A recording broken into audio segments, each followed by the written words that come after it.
இன்னைக்கு almost 24 carat gold வந்து 19,000 தாண்டி இருக்கு.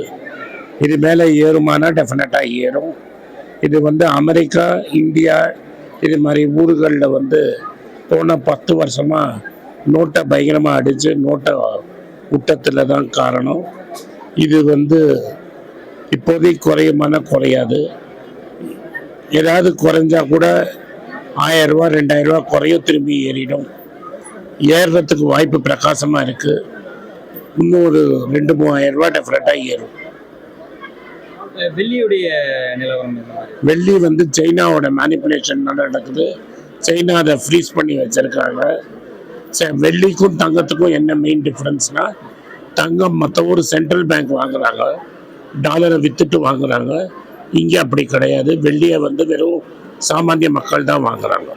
அம்மையார் என்ன சொல்றாங்கன்னா, எப்போதும் ரூபாவின் மதிப்பு குறையல, டாலரோட மதிப்பு ஸ்ட்ரென்தன் ஆயிருக்குன்னு. உலகம் ஃபுல்லாக டாலரோட வேல்யூக்கு விழுந்திருக்குது. நீங்கள் பார்த்தீங்கன்னா பிரிட்டிஷ் பவுண்டு வந்து 90 ரூபா இருந்தது, நீங்கள் 120 ரூபா வரைக்கும் போயிருக்கு. அப்போ மற்ற நாடுகள்லாம் டாலருக்கு அகேன்ஸ்டாக ஸ்ட்ரென்தன் ஆயிருக்கு. சிங்கப்பூர் வெள்ளி வந்து 12 வருஷத்துக்கு வரலாறு காணாத அளவுக்கு 12 வருஷம் ஹைட்டில் இருக்குது. வெறும் ரூபா தான் விழுந்துட்டுருக்கு. அதனால அம்மையாரோட பாலிசி தான் இதுக்கு எல்லாத்துக்கும் காரணம். பட்ஜெட்டில் ரூமர்ஸ் போயிட்டுருக்கு, வெள்ளிக்கும் தங்கத்துக்கும் ரேட்டு ஏற்றுவாங்கன்னு. அதனால மார்க்கெட்டில் ஒரு 300 ரூபா 400 ரூபா ஏறி இருக்குது.